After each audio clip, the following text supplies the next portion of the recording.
Be gentle, it's too fast. The rancher hesitated. But what he did warmed her heart. The prairie stretched for miles in every direction, a wide and wind-bitten ocean of gold. The sun had started its slow descent, turning the tall grass copper, then crimson, then the kind of red that warned of another long, cold night. On the far edge of that horizon rode Eli McGraw, the rancher most folks in town called a ghost, not because he was dead, but because he might as well have been. He had buried too many things out here, his brother, his hopes, and the kind of warmth that used to make a man look toward morning. All that remained was work. Fence posts, feed, water, and silence. The land took everything and gave back only what you earned. Eli had stopped asking for more a long time ago. That's when he saw her. At first, he thought she was a coyote, small, ragged, stumbling near the dry creek bed that had been nothing but dust since early summer. But as he rode closer, the shape resolved into a person, a woman, her hair tangled with burrs, her dress torn in 3 places, her boots missing altogether. She was limping, head low, like someone walking not toward something, but away from everything. He dismounted slowly, boots crunching in the dirt. His mare snorted, unsettled by the scent of fear in the air. The woman looked up then, just long enough for him to see the ghost of a bruise along her jaw, and eyes too proud to beg, but too hollow to lie. "You're on McGraw land," he said quietly, not as a warning, just a fact. She swayed on her feet before answering. "Didn't mean to be. I didn't. No." Her voice was dry as the dust between them, cracked from thirst and exhaustion. She looked like she might fall right there. Eli moved a step closer, slow enough not to startle her. "There's water at the house. Can you walk?" She hesitated, then nodded, though her body said otherwise. Eli took her elbow gently, steadying her. She flinched but didn't pull away. That small surrender said more than any confession could. They made it to the ranch in silence, just the sound of boots on packed earth and the faint rattle of Eli's horse behind them. The house wasn't much. 2 rooms, a stone hearth, a porch that had seen better days, but it was shelter. He brought her inside and poured water from a jug into a tin cup. "Drink slow," he said, watching her hands tremble as she lifted it. "You'll make yourself sick if you rush." She nodded, sipped, coughed, then took another swallow, slower this time. The lines in her face softened a little. He offered her bread next. Hard, but fresh enough, and a bit of jerky. She ate like someone trying not to show how hungry they were. Eli didn't cry. Folks who wanted to talk would, and those who didn't couldn't be forced. When she finally looked up, her eyes were clearer. "You didn't have to help me. Didn't figure it'd cost me much," he said. "And you looked about done for." Something flickered across her face. Pride, maybe shame. "You got a wife?" she asked, too bluntly, as if bracing for the answer. "No," he said, "ain't had one in a long time." She nodded once, a simple fact answered by another. He noticed her hands. The calluses, the faint scars, not the hands of a lady, but someone who'd worked, maybe fought, maybe run. When the food was gone, she sat back, eyes heavy but restless. "You want me gone by morning?" she asked softly. He studied her for a long moment. "You can stay a few nights. Got an empty bunk in the barn, plenty of chores if you're set on earning it." Her lips twitched, almost a smile. "I don't take charity. Didn't offer any," he said. That night, he gave her a blanket, showed her where the lantern hung in the barn, and left her be.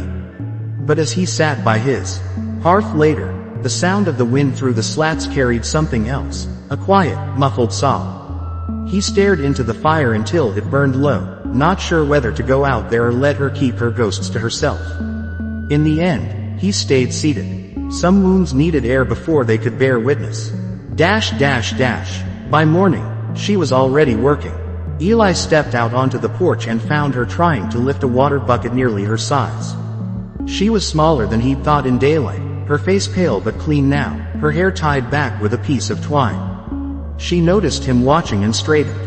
"Didn't know where you keep things," she said. "Looks like you figured it out." "I used to help out on a place not so different." She trailed off, then changed the subject. "You got a name, Mr. Eli." "Clara," she said, as if testing whether the name still fit her. It was quiet again, save for the windmill creaking and a hawk crying somewhere overhead. Eli hitched his gloves and joined her, hauling the second bucket. They worked side by side without much talk, feeding the horses, checking the troughs, stacking feed. The kind of labor that fills the silence without demanding anything more. As the day wore on, he caught her watching him sometimes, not fearfully, but with the cautious curiosity of someone who hadn't known a kind man in too long. He didn't meet her eyes when she looked, just let her find her own pace. By sunset, she was spent. Eli handed her a tin plate of stew he'd cooked over the fire. Beans, salt pork, onion, humble but hot. She ate slowly this time, savoring it. "You cook better than most ranch hands have met," she said. "Used to have a brother who couldn't boil water without burning it," Eli replied. "You learn fast when you're hungry." Something in his tone made her glance up. "You still got family?" He shook his head once. "Not anymore." She nodded, and neither said another word for the rest of supper. That night, she stayed inside. The temperature had dropped, and the barn was no place for someone still half-healed.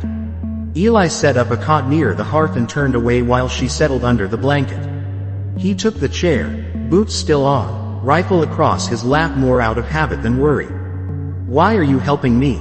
she asked into the dark. He didn't answer right away. The fire popped softly. "Because once," he said finally, "someone helped me when I didn't deserve it." Her breathing slowed, steady, almost peaceful. He watched her sleep a long time, wondering what kind of storm had blown her this far from safety. Over the next week, they found a rhythm. Clara rose early, worked hard, asked for no favors. Eli taught her how to mend a broken rail, how to read the sky for rain. She never asked to ride his horses, though he saw her watching them, the black mare especially, a creature wild enough to match the haunted look sometimes crossing Clara's eyes. One afternoon, he caught her by the corral, hand hovering near the mare's muzzle. "She don't like strangers," he said. Clara smiled faintly. "Neither do I." The mare snorted but didn't pull away. Clara's hand brushed the animal's nose gently, patient, sure. Eli leaned on the fence post, watching her calm something that usually took him half an hour to saddle. "You've got a touch," he said. "Used to train carriage horses," she murmured, eyes still on the mare. "Before." She stopped. "Before what?" he almost asked, but the way her hand trembled slightly told him not to. "She's gentle," Clara said after a pause. "Just scared." He looked at the mare, then at her. "Yeah," he said quietly. "I reckon she is." The nights grew colder, the stars sharper. Sometimes they talked. Small things, stories that weren't too heavy to tell. He learned she liked the sound of rain but hated thunder. That she could play piano, though her fingers hadn't touched one in years. That she'd once thought she'd grow old somewhere green, not dusty. He didn't tell her much in return. Not about the war, not about the graves by the willow tree behind the house. But he let her see his quiet, and in that, maybe she saw more truth than words could offer. Still, there were moments when her fear surfaced like cracks in ice. Loud noises, sudden movements, the distant echo of a rider's call would send her rigid. Eli never asked. He only gave space, and steady company. One evening, as they repaired a fence line near the creek, she said suddenly, "You don't ask who I am." Eli drove another nail into the post. "Reckon you'll tell me when it matters." She looked at him then, a long, searching glance. "And if it don't, then I'll still sleep fine," he said. Her eyes softened, and she turned back to the work. By the time they walked back to the house, the sky was painted with the last of the day's fire. Clara stopped halfway up the porch steps. "You're a hard man to figure, Eli McGraw." He smiled faintly. "Ain't worth the effort." "I think maybe you are," she said, so softly he almost missed it. That night, a storm rolled in. The wind howled across the plain, rain slapping against the roof. Eli woke to the sound of footsteps and found Clara standing by the window, wrapped in her blanket. "Couldn't sleep," she whispered. He nodded toward the chair near the fire. "Storms get loud out here." She sat, watching the flames dance. "When I was little, I used to count between the lightning and thunder. Said it made the storm smaller in my head." "Does it work?" She smiled. Sometimes. For a while, they just sat there, two souls half broken by life, drawn close by the crackle of the fire and the hum of rain on the roof. There was no need for talk. The silence between them wasn't empty anymore. It was warm. When she finally fell asleep, Eli covered her with his coat and sat back, listening to the storm ease into a soft drizzle. He didn't realize he was smiling until it hurt a little to stop. Days turned into weeks. The land began to green with early autumn rain. Clara had color in her cheeks again. She laughed sometimes, a sound small and uncertain, but real. One morning, she brought him coffee before he'd even lit the stove. "It's too strong," she said, grinning. He took a sip and coughed. "You're right about that." They both laughed, and for the first time, it sounded like a home again. Later that day, as they walked the fence line, she stopped beside the creek. "Eli, you said once someone helped you when you didn't deserve it. Who was it?" He looked toward the horizon, where the sun sat heavy in gold. "My brother. Before he died." She waited, sensing there was more. "I wasn't kind after the war," he said slowly. "Drank too much, fought too often. He pulled me out of the gutter more times than I earned. Then one night he got between me and a man with a gun. Took the bullet meant for me." The quiet that followed was heavy, but not suffocating.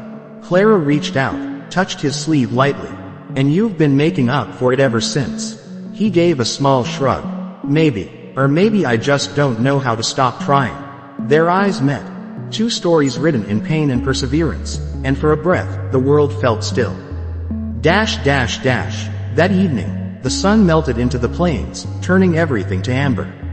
They sat on the porch steps, the kind of silence that didn't need filling settling between them. Clara looked out at the horizon, where the wind rippled through the grass.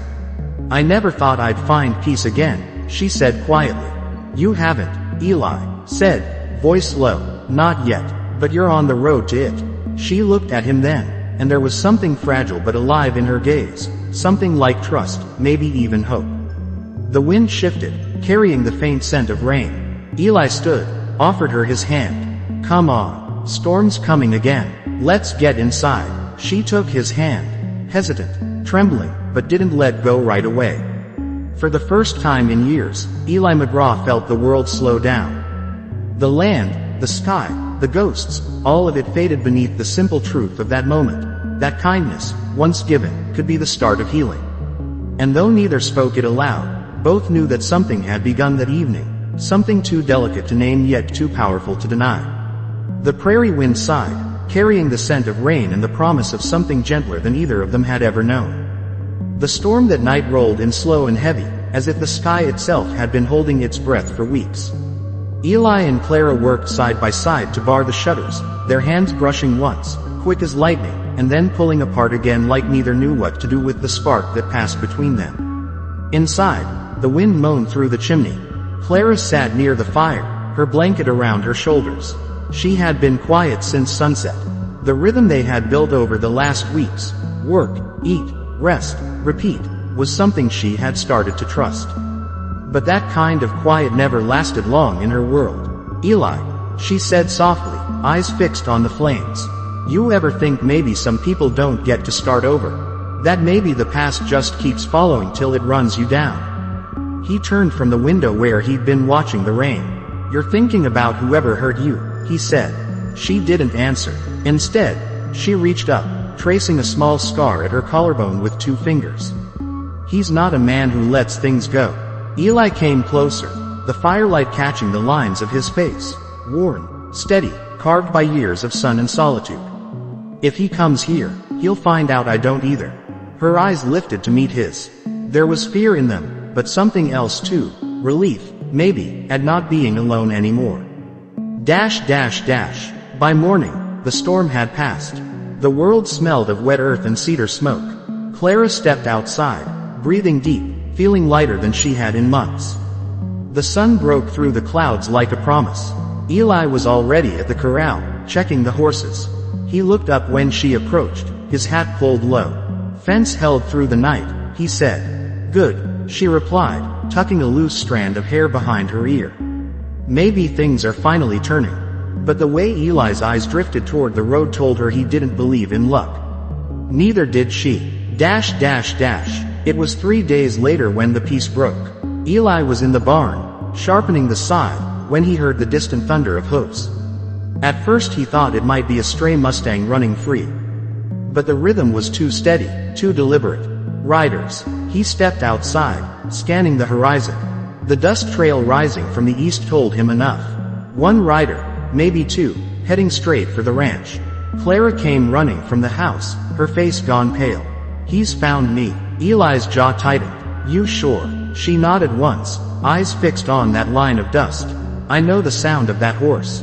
I could pick it out from 100. Eli didn't ask how. He only said, get inside. Bolt the door. But she grabbed his sleeve, panic breaking through her calm. He won't stop, Eli.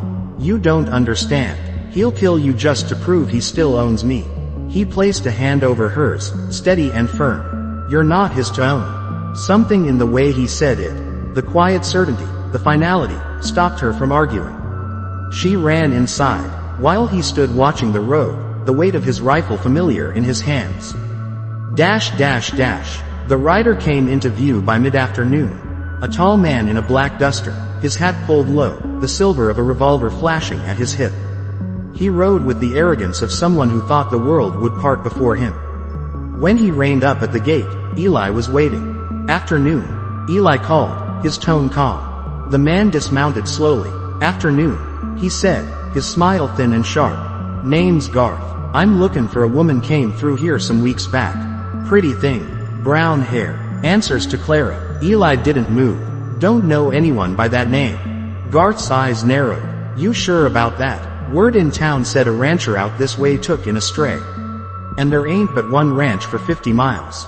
Eli felt the muscles in his shoulders tighten. You got business with her. She's mine, Garth said simply. Ran off before I was done with her. Eli's voice stayed level, though his pulse hammered. Ain't no man's property here. The smile faded from Garth's face. His hand drifted toward his gun. Then maybe you need teachin' on how things work. Eli's thumb eased the safety off his rifle. You can try. For a long, electric second, neither moved. Then Garth laughed, low and mean. Didn't come here to die, old man. Not yet, anyhow. But you tell her I'll be back. And when I come, I'll burn this place to the ground. He mounted again and turned his horse. The dust swallowed him as quick as he'd appeared. Eli watched until the horizon went still, then lowered the rifle. The silence that followed was almost worse than the threat. Clara came out once he was gone. Her hands shook as she leaned against the doorframe. You shouldn't have lied for me. Didn't feel like lying. He didn't feel like lying, he said. Felt like telling the truth. Tears filled her eyes. He'll come back. He means it. Then we'll be ready. She wanted to believe him, but the fear ran too deep. That night, she sat by the fire long after Eli had gone to bed, staring into the embers. Every crack of the wood sounded like footsteps. Every gust of wind whispered her name. Sometime near dawn, she packed a small bundle. Bread, water, the knife Eli kept by the stove. She meant to slip away quietly, to keep him safe from the trouble that followed her. But when she reached the door, Eli was standing there. Don't, he said simply. Her breath caught. I can't let him hurt you. You leaving don't fix that. He'll still come. Only this way. I can't protect what matters. She stared at him, tears spilling down her cheeks. Why do you care so much? He stepped closer, close enough that she could see the exhaustion and stubborn kindness in his eyes. Because you're the first thing that's felt alive around here in years. Something in her broke then. Not the way things break and scatter, but the way a frozen river breaks when spring finally comes. She dropped the bundle and pressed her forehead to his chest, and for a long time, neither spoke. Outside, the sky began to lighten. 2 days later, the riders came again. Eli heard them before he saw them. 3 this time, not 1. He moved with quiet efficiency, leading the horses into the far paddock, setting Clara behind the stone wall by the well. She wanted to fight, but he shook his head. Stay low. No matter what happens, don't come out till it's done. She wanted to argue, but the steadiness in his eyes silenced her. The first gunshot cracked the air wide open. Dust flew, horses screamed. Eli fired once, clean and measured. One man dropped from his saddle, the others scattered behind the corral. Garth's voice echoed across the yard. "You can't hide her forever, McGraw." Eli ducked behind the trough, chambered another round. "Ain't hiding her, just keeping her where you can't hurt her." The exchange that followed was short and brutal. When the smoke cleared, 2 of Garth's men were down, and Garth himself was bleeding from a graze along his arm. He stumbled toward the porch, gun drawn. Clara broke from her hiding place before Eli could stop her. "Don't," she cried, stepping between them. Garth froze, shock flashing across his face. "You," he laughed, harsh and broken. "You'd stand for him." Clara's voice was steady now, cold with truth. "I'd stand for someone who never raised a hand to me. Someone who treats me like I matter." For a moment, Garth just stared. Then the rage twisted his face, and he lifted the gun. Eli's shot rang out before the man could pull the trigger. Garth fell where he stood, the revolver tumbling from his hand. The echo carried over the fields, then faded into the wind. Clara dropped to her knees beside Eli. He set the rifle down slowly, eyes still fixed on the man who'd brought hell to their door. "It's over," she whispered, her hands shaking. "It's really over." Eli exhaled, a long, ragged sound. "Yeah, it is." She pressed her forehead against his shoulder, and for the first time since he'd found her, the tears that came were not of fear, but release. The weeks that followed blurred into quiet days of rebuilding. They buried the men on the far edge of the property and spoke no more of it. The sheriff came, took statements, nodded once, and rode away. In the frontier, justice was simple and brutal, and no one asked too many questions. The land healed slowly, the way people do. Grass grew again where the bullets had struck. The horses calmed. The nights grew softer. One evening, Clara stood by the fence, watching the sun sink low. Eli came up beside her, carrying 2 mugs of coffee. "You think you'll stay?" he asked. She smiled faintly. "You still offering work?" He nodded. "Always." They stood there together, the silence between them no longer heavy but full of something alive, possibility, maybe even love. "You know," she said, glancing at him, "when I first saw you, I thought you were the loneliest man I'd ever met." "Probably was," he said. "But not anymore." She looked away, blinking against the sudden warmth in her eyes. "Guess that makes 2 of us." He reached out then, hesitated, then finally let his hand rest over hers on the fence rail. The touch was simple, steady, like everything about him. As the last of the sun disappeared and the stars began to climb, Clara leaned her head against his shoulder. The night smelled of sage and wood smoke, the endless kind of quiet that only the plains could hold. Neither spoke. There was no need. Somewhere out beyond the hills, the wind carried a soft murmur across the grass, a whisper of forgiveness, or maybe just peace finally settling where it belonged. Eli looked down at the woman beside him, the one he'd found half lost and half alive, and felt something he hadn't in years, the slow, certain pull of hope. The prairie stretched wide and silent before them, a place still scarred but not beyond healing. And in that vast stillness, 2 broken lives had found each other and begun again. Thank you so much for watching this story till the very end. Your support means more than words can ever say. If you felt the depth of this journey, don't forget to give it a like, share it with someone who needs it, and most importantly, subscribe to the channel. Together, we'll keep bringing powerful stories to life, and your presence here makes all the difference.